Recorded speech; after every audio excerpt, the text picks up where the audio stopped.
Hi, I'm Steve Mathis, Transworld Motocross's editor-at-large. This week on the Transworld Motocross Bike Bandit How-To of the Week, I'm going to install an EBC oversized rotor on this Honda 450F. So now I've got the EBC oversized rotor, I've got the front wheel off the Honda, now it's time to change it.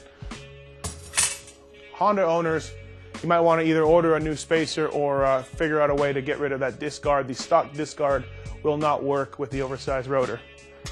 But would you rather have a disc guard or lower lap times? It's up to you.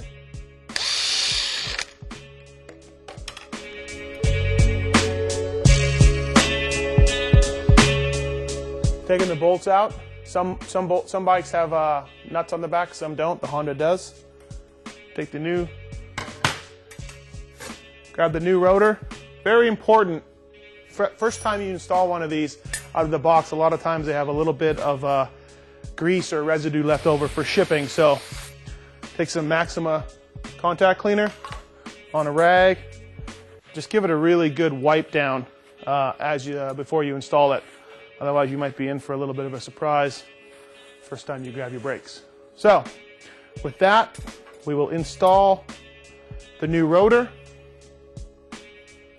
Very important on this to use blue Loctite on these bolts, or definitely keep an eye on them, but I like to always put some blue Loctite on.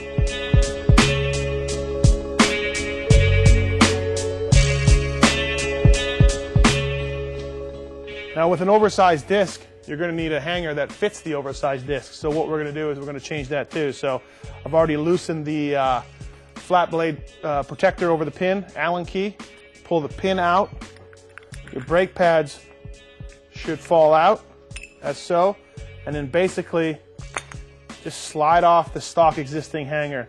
What we're going to need to do though is change this pin as well as this rubber gasket to ensure a good seal and to fit the oversized rotor. So we're going to do that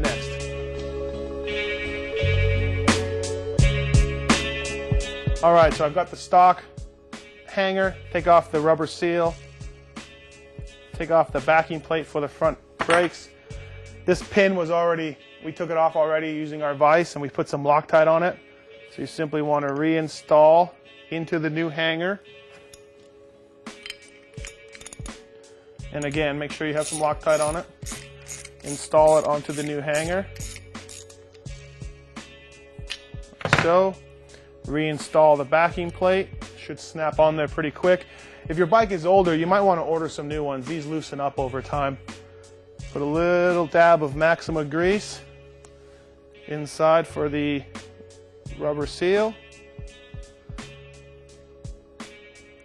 as well. A little bit of grease on the pin to help the caliper move in and out.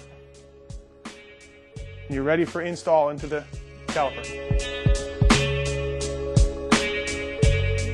So now install onto the caliper. Grease is your friend. I greased up the caliper a little bit. The other pin. Install onto the machine. We have brand new EBC Extreme Pro brake pads to go with the oversized rotor. You're not going to realize how good that you stop. Also comes with a pin, which is a really cool idea for the bikes as the older bikes get grooved up. So bravo on EBC including that. Simply put it together.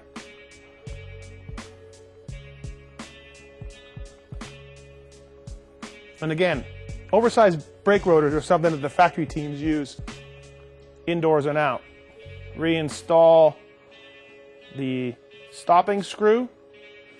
Again, you might want to order a new one from your OEM company. Some people strip them out.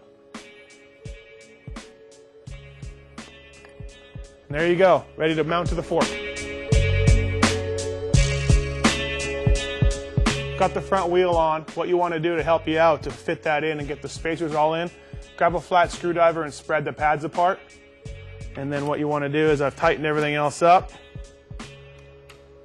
Everything's tied up down here. Come up here, squeeze your brake pad to grab it. As you can see, stopping power has increased. When you first take your bike out, don't forget, go out real slow and drag it. Drag your front brake lever, break your rotor in, break your pads in. Very important. We don't want anybody crashing and getting hurt. And that's this week Trans World Motocross Bike Bandit How-To of the Week.